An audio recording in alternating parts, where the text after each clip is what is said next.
আসসালামু আলাইকুম। আজকে ফেব্রুয়ারি মাসের 25 তারিখ 2025 সাল।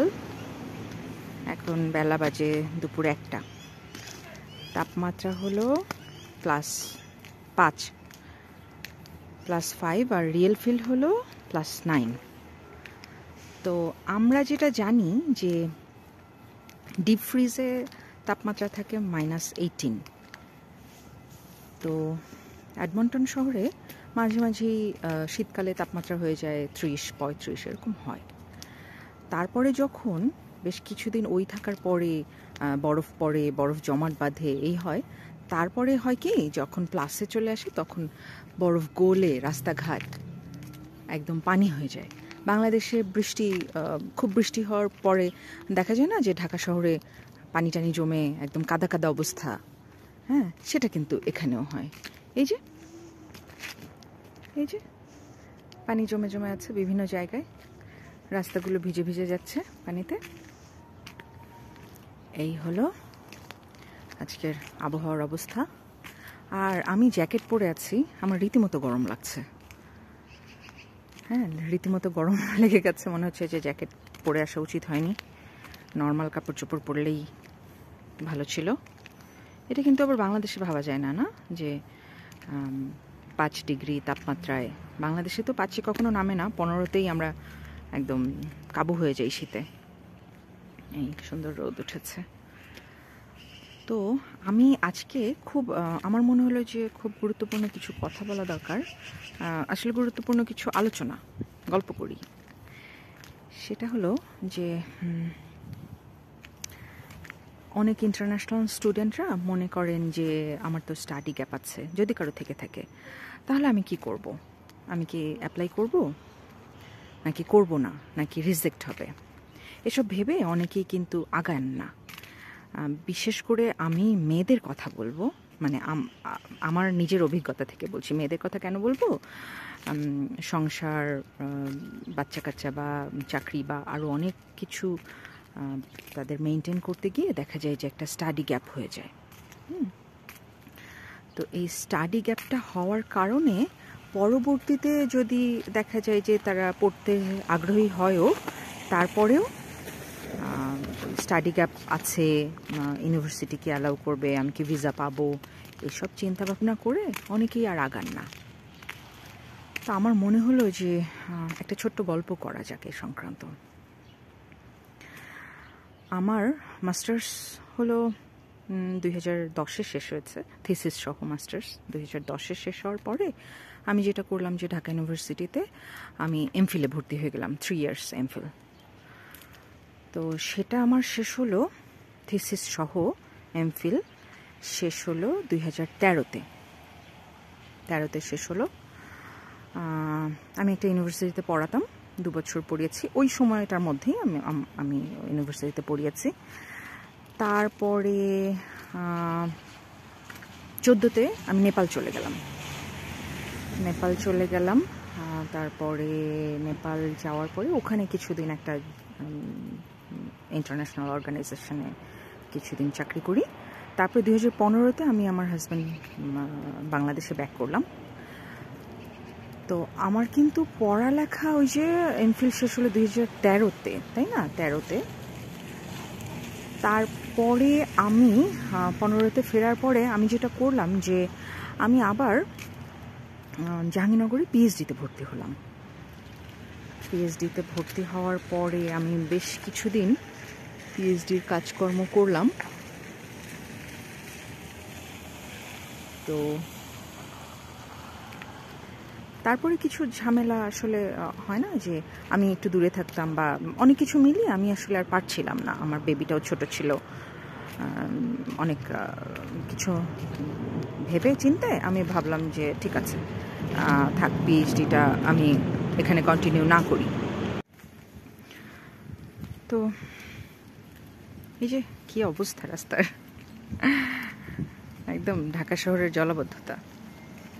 এটা কিন্তু একদমই আজকালকের মধ্যেই ঠিক হয়ে যাওয়ার কথা। প্রচণ্ড রোদ ওঠে তো শহরে, একদম ঠিক হয়ে যায়, তারপরে শুকিয়ে যায় সব কিছু। এখানে আপনি কাপড় মেলে দিলে আপনার কাপড় 1-1.5 ঘন্টার মধ্যে শুকিয়ে যাবে। এই হলো অবস্থা। যাই হোক, যে গল্পটা করছিলাম যে তারপরে কিছুদিন পিএইচডির কাজ করার পরে আমার মনে হলো যে না, ঠিক আছে, আমি আমার দেশের বাইরে চলে যাওয়া উচিত, এরকম কিছু মনে হলো। তারপরে করোনার সময়, আমার মনে আছে কোভিডের সময়, সেটা 2020 সাল বা এরকম কিছু হবে, আমার ঠিক এখন এই মুহূর্তে মনে করতে পারছি না। তো আমি আইএলটিএসের রেজিস্ট্রেশন করলাম। ঠিক ওই সময়টাতেই প্রায় 6-7 মাস আইএলটিএস এক্সাম নেওয়া বন্ধ হয়ে গেল। তো আমার আইএলটিএস দিতে দিতে অনেক সময় লেগে গেল, হ্যাঁ, অনেক সময় লেগে গেল। তারপরে আমি সম্ভবত, যতদূর মনে পড়ে, এখন আসলে এই মুহূর্তে মনে পড়ছে না, আমি সম্ভবত 2021 সালে অ্যাপ্লাই করলাম, 20 বা এরকম 21-এ অ্যাপ্লাই করলাম।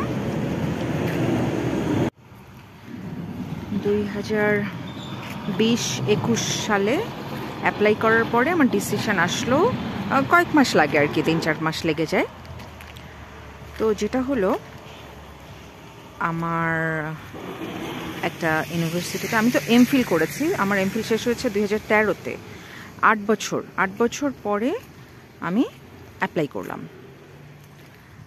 তারপরে কি হলো, আমার একটা ইউনিভার্সিটি থেকে অ্যাডমিশন হলো উইথ স্কলারশিপ। হ্যাঁ,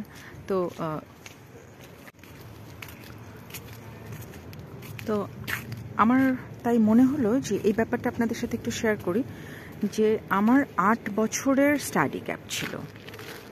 মানে 8 বছরের মধ্যে আমি কোনো পড়ালেখা করিনি, আর 2015 সালের পরে আমি কোনো চাকরিও করিনি। তারপরেও কিন্তু আমি একটা ইউনিভার্সিটিতে অ্যাডমিশন পাই, সাথে স্কলারশিপ কানাডায়। তারপরে আমার যিনি সুপারভাইজার হওয়ার কথা ছিলেন, উনি আমাকে বললেন যে উনি আমাকে রিসার্চ অ্যাসিস্ট্যান্টশিপে দিবেন। তাহলে কি হলো ব্যাপারটা, যে আমরা যারা মনে করি, এবং আমি নিজেও আগে মনে করতাম স্টাডি গ্যাপ আছে, আমি কি পাবো, আমি কি পারবো, আমাকে হয়তো রিজেক্ট করে দেবে, এই ব্যাপারগুলো আমার সবসময় মাথায় আসতো। কিন্তু ব্যাপারটা কিন্তু তা না। আপনাকে একটু সুন্দর করে গুছিয়ে সব কাগজপত্র ঠিকঠাক মতো সাবমিট করতে হবে। স্টাডি অফ পারপাস যেটা, ওটা সুন্দর করে গুছিয়ে লিখতে হবে। ইউনিভার্সিটির রিকোয়ারমেন্টগুলো সব চেক করতে হবে যে কি কি। আর আমি একটা গুরুত্বপূর্ণ কথা বলবো, সেটা হলো যে যাদের স্টাডি গ্যাপ আছে তারা একটু বেশি ইউনিভার্সিটিতে অ্যাপ্লাই করবেন। যেমন আমি অ্যাপ্লাই করেছিলাম 5টা ইউনিভার্সিটিতে,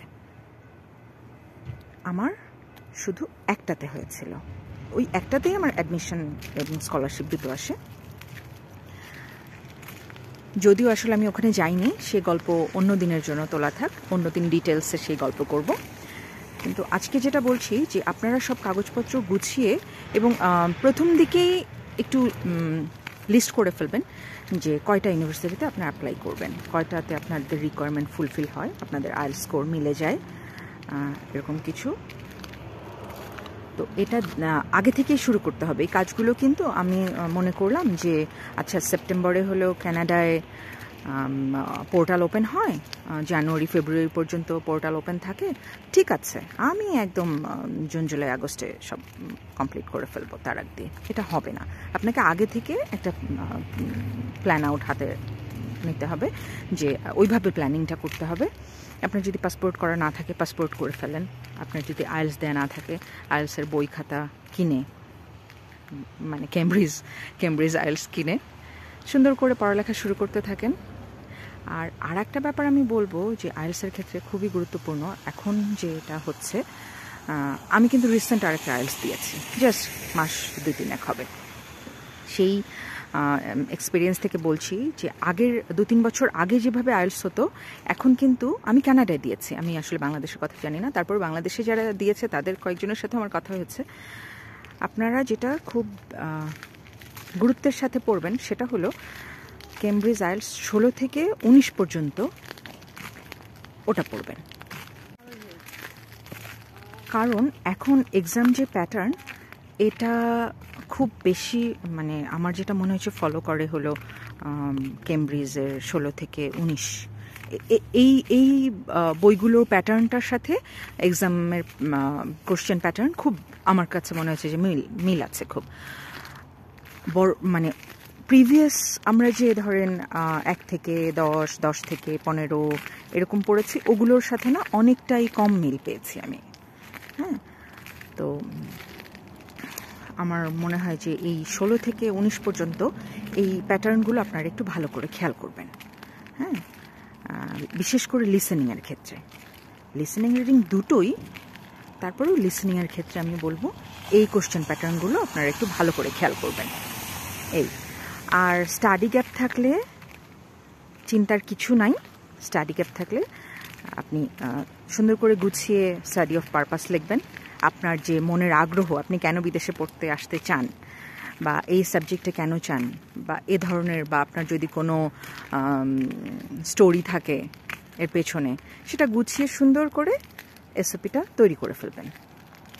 এই আমি শেষ যেটা বলবো যে সবাইকে, যাদের যাদের স্টাডি গ্যাপ আছে 7, 8, 9 বছর, কোনো ব্যাপার না, বিশ্বাস করুন কোনো ব্যাপার না। আমি নিজে তার এক্সাম্পল।